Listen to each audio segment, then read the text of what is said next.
So I was listening to the Honest Bunch podcast just a few days ago, and I listened to this girl named Chidera. And soft and at peace. So is it only money that you can use to that do can all pour that? into you? No, it doesn't have to only be money, but money is a non-negotiable factor for me. For you. For me. Okay, so he talked about if a lady comes to see him, I want to bring it to the feminist level. Okay. So he said if a lady comes to see him and she doesn't have money for cab, that he could pay, right? So For the cab? Yeah, so why is it bad for a woman to do something like that for a man? Something like what, sorry? Like Paying turning for up a like man's he did. Paying for his like cab. paying for a man's cab. Like the way, Wait, hold on. like the way men support women, like the way women always say, "Oh, you should be doing this for me, you should be doing that for me." Why is it so bad in our society that a girl that has decided to do the same for a man is called a pick-me? Well, because it ultimately boils down to the fact that she's forgotten her worth, and there's another man who could have just as equal interest in her, who could be just as interesting, just as good looking, and he can pay his own way or even more, give her money. So how does that make you a feminist? Well, The conversation. The point I'm trying to make now is that in Nigeria, majority of girls Feminists. seem to be fighting for feminist kini, but they are not acting in accordance. Oh, so can God you be give blessed. us... If you want to, attribute your anger to the bad men, can the men that have been affected by women, there are a lot. There are actually a lot in my DMs. Is it fair for them to have anger against women also? It's fair for them to have anger against what happened to them. Okay, but the women should have anger against men. Well, when you live in a world where the biggest risk to your life is a man and you don't know which man it's going to be, then of course you're allowed to be dubious of men. This girl was saying things that you will listen and you say, is this person all right? Is this person really okay? A man must do this for me. A man must do that for me. You are calling a man must take care of this, take care of that. A man must take care of all of your need. At the same point, you are still saying a man is your biggest threat. This life is very fun. If all manner of irrelevant things she said on that podcast. And this is why a lot of people do not believe in the Nigerian, feminism, because it is masquerading as misandry. The Nigerian feminism is masquerading as misandry. And for some reasons, having an accent does not translate to being intelligent.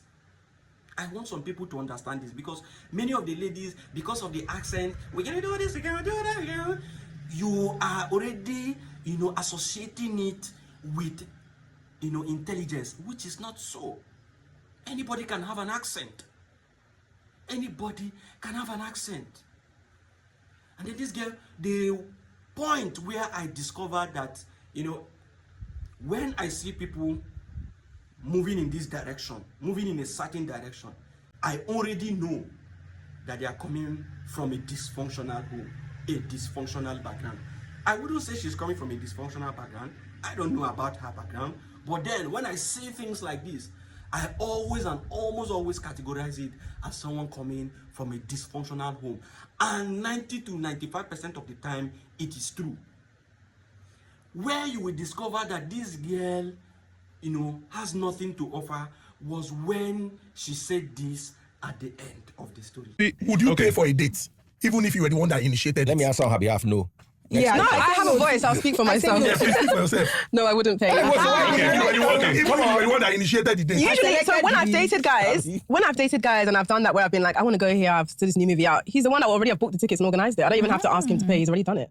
So I've never been in a situation where you initiate it. Is it because you've Where never are those been in a guys now? Where are those guys situation? now? I Are don't you put guys myself married? Pharaoh has a question. So Where are those guys? Are you guys married now? What did they Oh, I don't gain want to from be it married. and all of that? Oh, Okay, so right. good for Have you. kids? I don't want children.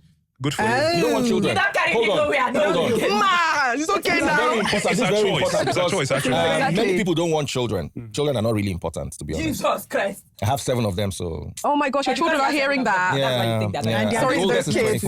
24. But your point, sorry. My point is, children are not important. Marriage is not important. To what end? These guys have bought you movie tickets. where are they now, like Pharaoh is saying? They're out in the world living their life, just So like I'm living for my you, life. they were just a stepping stone? Not at all. I mean, movie ticket is not a stepping stone. It's a movie ticket. So if it's just a movie ticket, why can't you buy it if it's just a movie He's the ticket? one that suggested. Okay, why you you suggest- suggest- No, I'm saying he suggested paying. He's already bought the ticket. You're not getting what I'm saying. Suggest. I'm not. I don't meddle with men like that, You honestly. see- so I don't have an answer for that because dating I don't in deal with Nigeria, men like that. Sometimes I deal really, with I really gentlemen. wish women have the kind of money that they need, because at the end of the day, it's poverty. What is ruining dating in Nigeria is poverty. When people start seeing dating as a means to get money, then love cannot happen. A struggling person cannot love. A person in survival mode cannot love. She does not want a kid. She does not want a family. She does not want to get married. So all of you listening and following her advice, just know that whatever she is telling you will work for you if you don't want marriage, if you don't want child, if you don't want any of these things. So listen to the end and know where she is going to. Know what she wants in her life and see whether what she wants and where she is going to, her direction is your own direction. If you want a family, if you want a man to love you, if you want to have your own kids, you shouldn't be listening to somebody like this. Some of you just run with narratives. You don't want to listen to the end and understand what is happening. This girl was asked, do you want to have a kid? Do you want children? Do you want a family? She doesn't want those things. And that is why she is going in this direction. Except you don't want a family, you don't want a child, you don't want all these things, then follow her. By all means, follow her. You are doing the right thing. You are going the right direction. But if you want kids, if you want a family, if you want companionship, please, do not listen to these people. Do not listen to these people. They will lead you astray. They will lead you astray. A lot of these Nigerian feminists, have you not seen their stories? Some of them have gotten pregnant. You ask them, you have been against men. How did you get pregnant? You can't reason. A lot of them, the other one, they say they kept her on top of a fridge and plaster her. But she will always come online to talk nonsense. You talk against men, talk this one. Some of you, you must listen, you must watch people, understand where they are going to. The reason why a lot of nonsense is coming out on the social media space is because of the monetary involvement. You must understand this. While consuming, items on the internet space, you must understand that a lot of people are putting up certain narratives to get the clicks, to get the views, to get the likes, to get the shares. And those likes, shares, views translate to money. And that is what they want. If they tell you certain, truths that you already know that this is the truth, a lot of people will not share them, a lot of people will not like them, a lot of people will not view, they will just look and they say, okay, we know this and it's true. But when they come out with those, controversial statements, controversial things, you must give me 1 million naira a month, you must give me 20 million naira a month as a man, you must do this, you must do that. People will begin to ask, who is this person? Who is this person? They begin to share, and that is what they want. They have known that, the algorithm will support them in that direction. And so they will continue to push wrong narratives. They continue to push rubbish in the social media space. And you continue to share it. And they continue to make their money. But most of them, if you go down, if you go deep and ask them, this thing you are saying online, do you do it? Do you support it? They will tell you no. I know of somebody who comes out on social media to give all manner of nonsense advice.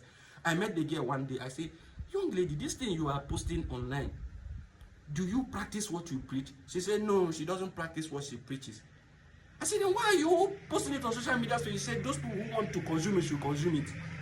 A lot of you are not, a lot of you are not smart. There is a reason for all this thing. If you remove monetization from all the social media space, you are going to see sanity in the social media space. I kid you not. Remove monetization, you will see sanity in the social media space.